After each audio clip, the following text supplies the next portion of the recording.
It's a great joy for me to be here at the Malcolmus City College, to have an opportunity to talk about spiritual consciousness.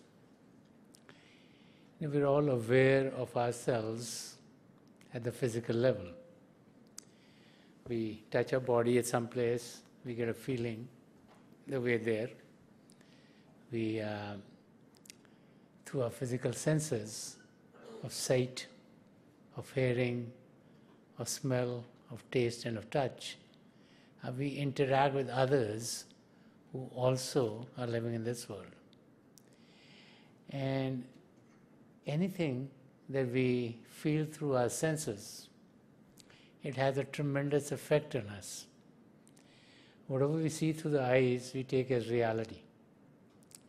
Whatever we hear through our ears, we take that to be real. We all have been given certain wavelengths, what we can see and what we can hear.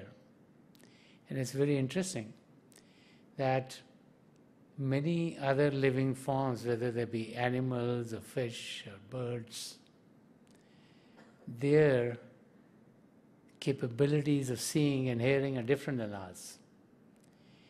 And as we live in the world, as we use these physical senses, all the impressions that we get, to us they're all real because we ourselves see something, we've seen it, no one else is convincing us, we've heard something ourselves, it's not that someone is telling us about something, we feel something, we know how it feels, it's soft or hard, we taste something, we know how something tastes, we smell something, we have inputs into our being and how that smell is to us.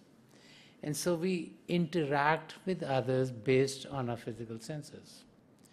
So as a human being, we look in the mirror, we see a face. We see the most beautiful face in the world. And that's what we think we are. It's that face, it's that body, it's that being, it's the physical essence of our existence that we take to be reality. And what is very interesting is that we just think that that's all there is. As life goes by, our understanding of who we are is enhanced. When we look back at history, we as human beings have thought about things differently, and we've changed our mind as life has gone by. In the old times, we used to think that the sun, which comes out in the east and goes down in the west every day, is going around the earth. Today, we know that's not the case. We know that we are going around the sun. And so with time, as our knowledge increases, because we gain on whatever our forefathers found and researched, and we gain more and gain more. So today, we do realize that there is more beyond what we experience through our physical senses. As we start to focus on who we truly are, we will realize that we're not the body, we're not the mind, we're not an intellect. That we are soul, we are conscious being, we're a part of the Creator. And that soul can be experienced by us while we are alive. We don't have to physically die to be able to experience ourselves at the level of our spiritual consciousness. And just as we can experience ourselves in the physical body, we are able to experience of ourselves in the spiritual conscious being that we are. The question is, how do we get to that state? We all have been given a spiritual eye. It's here. Between and behind the two eyebrows. This spiritual eye is not looking into the world outside. This is looking into the spiritual worlds. God the Creator is not in the sky, and all of these regions are not somewhere that we have to go into outer space. When you search for the truth on the outside, you go into a world of illusion.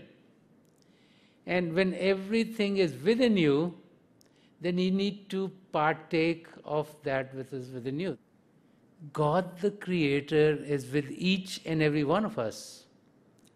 If we were to experience the Creator, we would be happy, we would be joyous, we would be fulfilled. I mean, if we know that God is within us, what else is needed? When the Creator is within ourselves, if there was a mechanism by which we could experience the Creator, happiness would have no bounds. And so spiritual consciousness is connecting with God.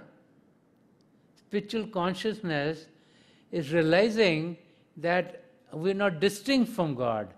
And spiritual consciousness is getting to that state that when we connect with the Creator, then we connect with everyone else. Because just like we can find the Creator within ourselves, everyone else can find the Creator within them too. And so we find the silken bond of love which connects each and every living being.